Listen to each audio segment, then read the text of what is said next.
So hello everyone, myself Varad जगदाने.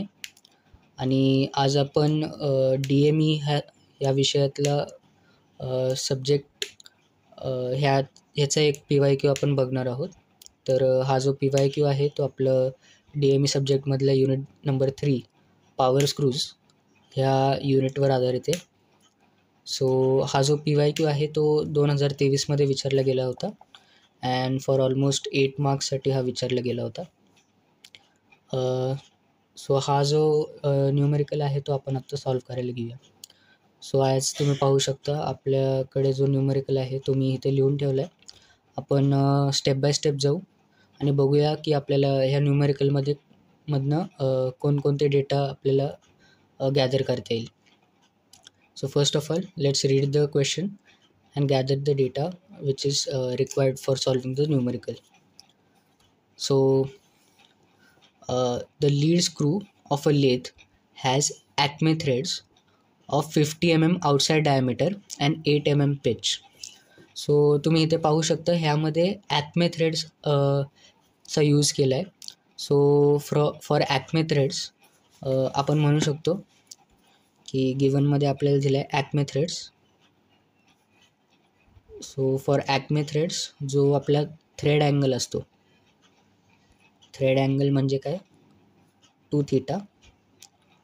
For Acme threads it is nothing but 29 degree. तर ह्यावरून आपल्याला काय भेटतं, theta is equal to 14.5 degree. Okay. So पहिले तर आपल्याला Acme threadsमधनं थीटा भेटला. दुसरं आपल्याला सांगितलं की 50 mm outside diameter and 8 mm pitch. So आपल्याला 50 mm आउटसाईड डायमीटर किंवा स्क्रूचा nominal diameter which is nothing but small d which is equal to 50 mm and the pitch of the screw is nothing but small p which is given as 8 mm. Okay. So आपल्याला pitch आणि nominal diameter भेटले स्क्रूचा. ठीक आहे.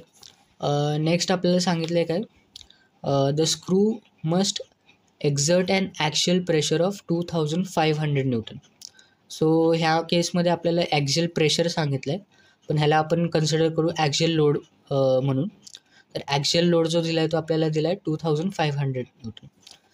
Actual load is nothing but the load acting on the screw which is represented by capital W. Capital W जो दिला आहे आपल्याला 2500 न्यूटनचा. ठीक आहे. आणि नेक्स्ट आपल्याला काय सांगितलं आहे, in order to drive the tool carriage. Okay. The thrust is carried on a collar 110 mm outside diameter and 55 mm inside diameter. Okay.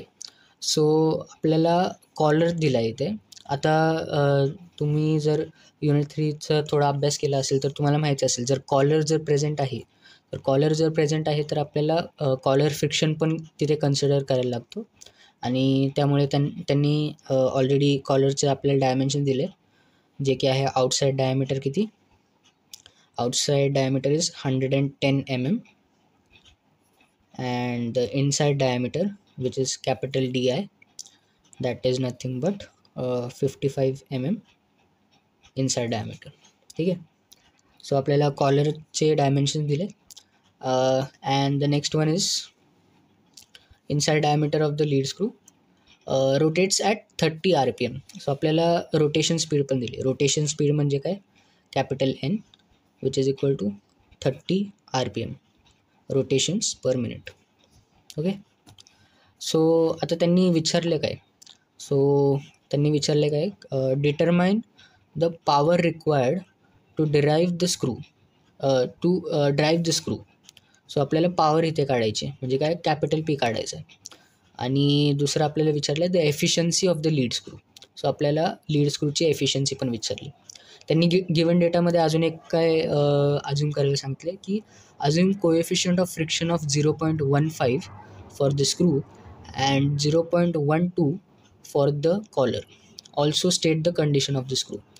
So आपल्याला त्यांनी coefficient of friction for screw and collar हे दोन गोष्टी दिल्या आहेत. म्हणजे काय दिलं आहे आपल्याला, फॉर स्क्रू म्हणजे म्यू दिलं आहे आपल्याला 0.15 आणि 0.12 कॉलरसाठी, म्हणजे म्यूसी दिला आहे आपल्याला 0.12.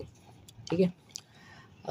आणि त्यांनी सांगितलं काय की also state the condition of the screw. So आपल्याला स्क्रूची कंडिशन म्हणजे नथिंग बट आपल्याला तो स्क्रू सेल्फ लॉकिंग आहे की नाही हे आपल्याला डिटरमाइन करायचं.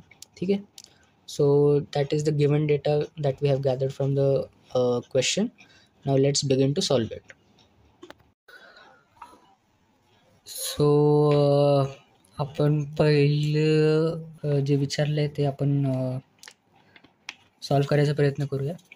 सो आपल्याला क्वेश्चनमध्ये विचारलं आहे की power required to rotate the screw. So आपल्याला पॉवर काढायची. ठीक आहे. सो जर आपल्याला पॉवर काढायची तर आपण पॉवरचं इक्वेशन आपल्याला माहिती आहे. So what is the power equation? Power equation is capital P which is equal to 2 pi n mt upon 60,000. Okay. So आता इथे जो MT आहे म्हणजे टोटल टॉर्क आहे, ह्याला आपण MT किंवा MTT पण म्हणू शकतो. सो आपल्याला N माहिती आहे, तर आपल्याला MTT काढायचं म्हणजे टोटल टॉर्क काढायचं. आणि जर टोटल टॉर्क आपण काढलं त्यानंतर आपण पॉवर काढू शकतो. सो आता टोटल टॉर्क आपण कसं काढणार? So MTT is MT plus MTC.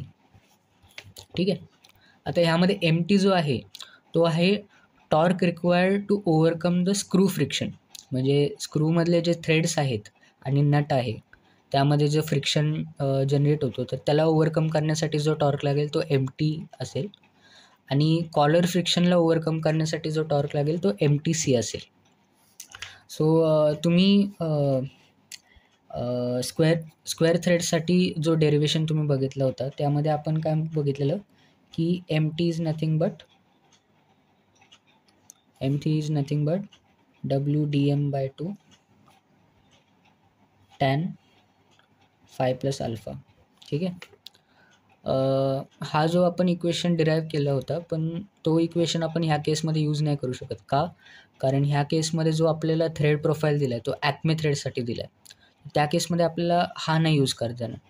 So for that purpose we are going to make use of the equation of torque for Acme threads. तो आपण तो कसा काढायचा? So if you have paid attention to the derivation of this, so त्यामध्ये एक आपल्याला term भेटलेला P/W चा टर्म भेटलेला. आणि तो जो टर्म होता स्क्वेअर थ्रेडसाठी तो काय होता? Mu plus tan alpha upon 1 minus mu tan alpha. ठीक आहे. आता आपण ह्या इक्वेशनचा यूज करून आपण MT काढणार आहोत. सो एक गोष्ट लक्षात ठेवा की जेव्हा कधी ट्रॅपेझॉइडल थ्रेड किंवा ॲक्मे थ्रेड येतो त्यावेळेस ह्या इक्वेशनमध्ये बाकी काही चेंज नसते करायचे. फक्त म्यूला तुम्ही रिप्लेस करा म्यू सेक थिटानी. आता हे म्यू सेक थिटा आपण का घेतो तर ह्याचं एक म्हणजे कंप्लीट एक्सप्लेनेशन देखील आहे. जर तुम्हाला हवे असेल तर मी हा एक्सप्लेनेशन पण देईल नंतर. पण आत्तासाठी न्यूमरिकल सॉल्व करताना फक्त एवढं लक्षात ठेवा की म्यूला तुम्ही रिप्लेस करा म्यू सेक थिटानी. Okay. So if we replace mu in this equation by mu sec theta, then the equation will be P/W which is equal to mu sec theta plus tan alpha upon 1 minus mu sec theta and tan alpha. Okay. So MT काय असेल? The torque required to overcome the screw friction is nothing but P into dm/2. Okay. dm म्हणजे mean diameter of the screw and divide by 2 आपण का केलं? कारण आपण ह्याला radius consider करतो. तो force into radius is nothing but torque. So we have use this equation. आता P ची व्हॅल्यू तुम्ही ह्यावरनं काढू शकता. सो Pच्या जागी म्हणजे ह्या Wला इथे घेऊन जा आणि ही जी पीची व्हॅल्यू आहे तिथे सबस्टिट्यूट करा. So what will get is W D M by 2 ब्रॅकेटमध्ये mu sec theta plus tan alpha upon 1 minus mu sec theta tan alpha. Okay, हा आपल्याला टॉर्कचं इक्वेशन भेटलं. Okay, so this is the equation for torque in case of Acme thread. ठीक आहे. So आता इथे आपल्याला डब्ल्यू माहीत आहे, डी एम आपण कॅल्क्युलेट करू शकतो. डी एम कसं कॅल्क्युलेट करणार, outside diameter plus inside diameter upon 2. Okay, दुसरी गोष्ट आपल्याला म्यू सेक थीटा आपल्याला माहिती आहे, म्यू माहिती आहे. आता आपल्याला टॅन अल्फा काढायचं. आता टॅन अल्फासाठी आपल्याला एक फॉर्म्युला आहे, tan alpha is equal to lead upon pi into D M. Okay, आपल्याला अगोदर डी एम काढायला लागेल. इथे जो एल जो आहे तो आहे लीड. ठीक आहे, सो आपल्याला डी एम काढायचं आहे. सो डी एम काढण्यासाठी आपल्याला अगोदर कोर डायमीटर काढायला लागेल. तो कोर डायमीटर जो असतो तो असतो D C which is equal to D minus P. So D आपल्याला दिला होता 50 mm मायनस पी म्हणजे 8 mm. So it is nothing but 42 mm. Okay, so 42 mm आपल्याला हा भेटला. सो आपल्याला डी सी भेटला किती, 42 mm. therefore dm is what, d plus dc divided by 2 which is equal to 50 plus 42 divided by 2. तर कॅल्सीमध्ये जर तुम्ही हा सॉल्व केला, so that is 50 plus 42 46 mm. हा तुमचा आला डी एम. ठीक आहे, डी एम आला. आता इथे आपण लीडला अज्युम करू शकतो is directly equal to P, कारण इथे आपल्याला स्टार्ट्स नाही सांगितले की किती स्टार्ट्सचं आहे. सो आपण लीडला पी अज्युम करू शकतो. If lead is equal to P then which is 8 mm. ठीक आहे, आता ह्यावरून आपण काय काढणार, tan alpha. So tan alpha is equal to lead upon pi D M. So lead is 8 mm upon pi into D M किती, 46. So हा जर तुम्ही कॅल्क्युलेट केलं तर तो येतो 8 upon pi into 36 which is about 0.0707. ठीक आहे, ही आपल्याकडे आली टॅन अल्फाची व्हॅल्यू. टॅन अल्फाची व्हॅल्यू आली. आता ह्यावरून आपण एम टी काढूया. अजून एक आहे सेक थीटा. सेक थीटा आता आपण किती म्हणू शकतो, सेक 14.5. So sec 14.5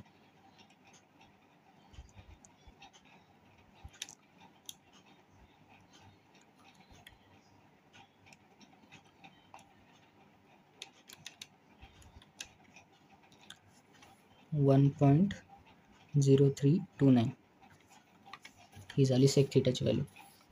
so M T is equal to W T M by 2 mu sec theta plus tan alpha upon 1 minus mu sec theta into tan alpha. तर हे जर आपण कॅल्क्युलेट केलं तर ह्याचा आन्सर येते. So after solving we have got M T is equal to 13,117.70 newton mm. ठीक आहे, आता हा फक्त आपल्याला एम टी भेटला आहे. आता आपल्याला एम टी सी काढायचं आहे. सो आपल्याला एम टी सी काढण्यासाठी युनिफॉर्म वेअर थिअरीचा यूज करायला लागेल. आता त्यांनी तसं मेन्शन नव्हतं केलं, पण ज्या केसमध्ये क्वेश्चनमध्ये मेन्शन नसेल केलं कॉलर फ्रिक्शन तुम्ही कोणत्या थिअरीने काढायचं, तर नेहमी तुम्ही काय ट्राय करा की युनिफॉर्म वेअर थिअरीनेच तो क्वेश्चन सॉल्व करायचा प्रयत्न करा. So by uniform wear theory M T C is equal to mu C W by 4 d outside plus d inside. Okay, so by uniform wear theory, MTC is equal to mu CW by 4 d outside plus d inside. So इथे तुम्ही mention करू शकता bye uniform wear theory. ठीक आहे,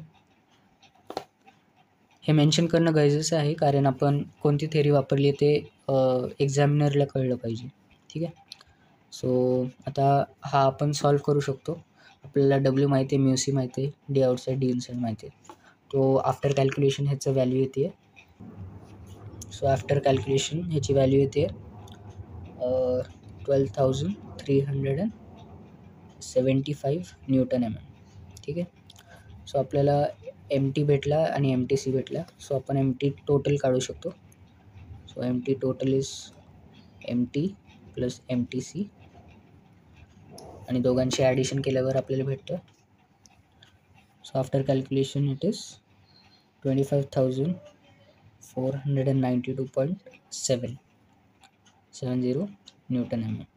ठीक आहे, so आपल्याला M T total भेटला. आता ह्या टोटलमधनं आपण पॉवर इक्वेशन यूज करून पॉवर काढू शकतो. So by using power equation P is equal to 2πn MT total upon 60,000. सो 2π इंटू एन किती आपल्याला 30 रोटेशन्स पर मिनिट आणि एम टी आपल्याला भेटलेला 25,492.7 upon 60,000. So after calculation it is 80.09 kilowatt approximately. So ह्यावरून आपल्याला पॉवर इक्वेशन यूज करून आपल्याला पॉवर भेटली. सो हा झाला आपल्याला पहिला पार्ट. आता दुसरा पार्ट जो आहे त्यामध्ये आपल्याला काय एफिशियन्सी ऑफ स्क्रू काढायची. दुसरा पार्ट जो आहे त्यामध्ये आपल्याला काढायची efficiency of screw. Okay, so एफिशियन्सीचं तुम्ही फॉर्म्युला लक्षात नाही ठेवलं तरी चालेल. बेसिकली आपण इटा जो असतो तो काय म्हणतो, एफिशियन्सी काय म्हणतो, work output upon input. Okay, work output upon input. ठीक आहे, सो जर वर्क आउटपुट जर आपण बघितलं तर तो काय असतो W into L.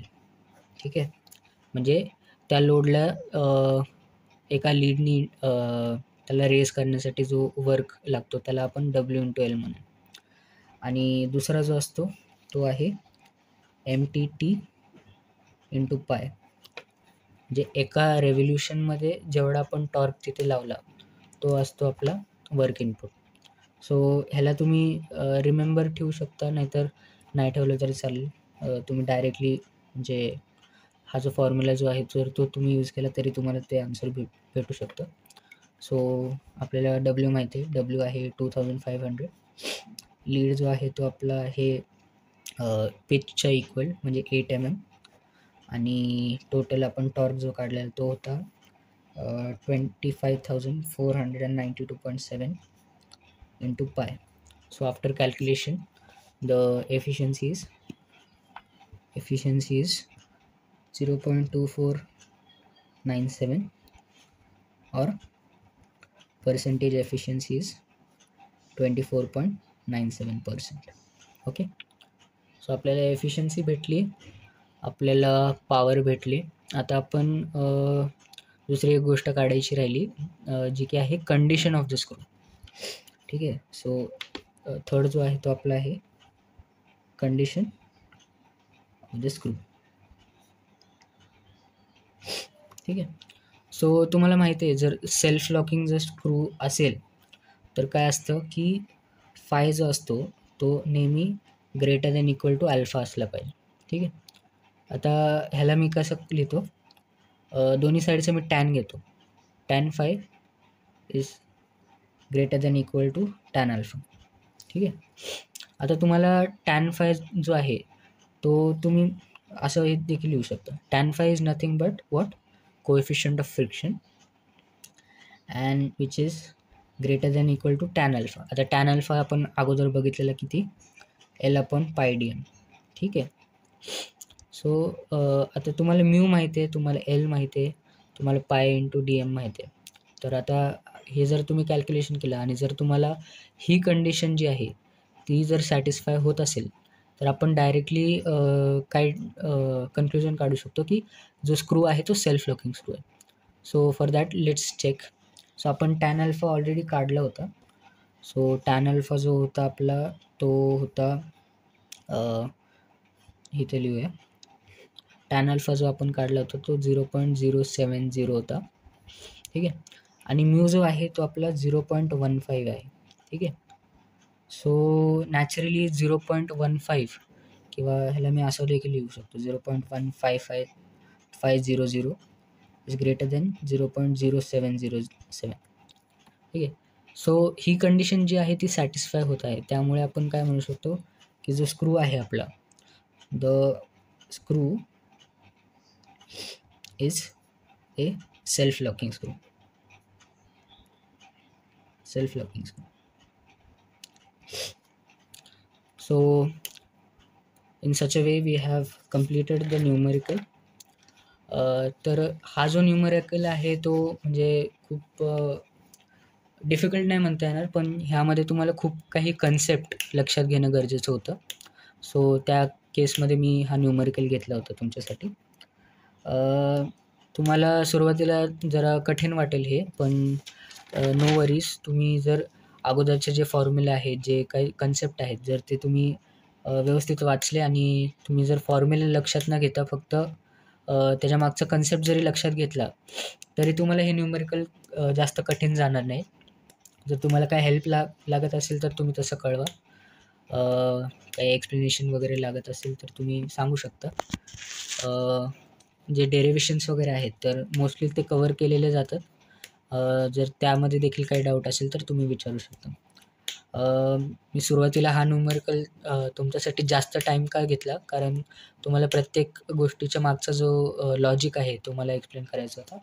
So I hope की तुम्हाला हा व्हिडिओ आवडला असेल आणि पुढचे काही डाऊट्स असतील तर तुम्ही कमेंट्समध्ये ते डाऊट कळवू शकता. आम्ही प्रयत्न करू की प्रत्येक डाऊटचा सॅटिस्फॅक्टरी आन्सर आम्हाला देता येईल. थँक्यू.